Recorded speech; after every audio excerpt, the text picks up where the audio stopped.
অনন্ত আম্বানীৰ ভাণ্ডাৰা প্ৰয়াসে ভাৰতক বনৰীয়া প্ৰাণী উদ্ধাৰ আৰু পুনৰাবাসন ক্ষেত্ৰত বিশ্বৰ সৰ্বশ্ৰেষ্ঠ সুবিধা থকা দেশসমূহৰ তালিকালৈ লৈ গৈছে। সম্প্ৰতি CITES অৰ্থাৎ convention on international trade in endangered species of wild fauna and flora কৰ্তৃপক্ষই ভাণ্ডাৰাত বনৰীয়া প্ৰাণী উদ্ধাৰ আৰু যত্নৰ ক্ষেত্ৰত অসাধাৰণ গুণগত মান থকা বুলি প্ৰশংসা কৰিছে।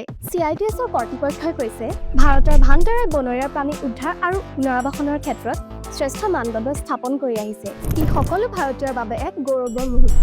বহুতো ৰাজ্যিক চৰকাৰে এতিয়া আহত বা অসুস্থ প্ৰাণীসমূহক ভাৰতৰ ভাণ্ডাৰালৈ পুনৰাবাসনৰ বাবে পঠিয়াবলৈ চিন্তা কৰিছে। ভাণ্ডাৰা এতিয়া যুৱ সমাজৰ মাজতো বহুত প্ৰসিদ্ধ হৈ পৰিছে, কাৰণ বনৰীয়া প্ৰাণী সম্পৰ্কীয় শিক্ষামূলক তথ্যমূলক ভিডিঅ'সমূহ জিঅ' হটষ্টাৰত প্ৰদৰ্শিত হৈ আছে। গণেশ উপাসক অনন্ত আম্বানীক বহুত ধন্যবাদ, যিয়ে ভাণ্ডাৰাত বিশ্বৰ আটাইতকৈ সৰ্ববৃহৎ হাতী চিকিৎসালয় স্থাপন কৰাৰ লগতে নগৰায়নৰ বাবে কমি অহা বনৰীয়া প্ৰাণীৰ সৈতে আমাৰ ভৱিষ্যত প্ৰজন্মক সংযুক্ত কৰি ৰাখিবলৈ শিক্ষা দিছে। জয় শ্ৰী গণেশ।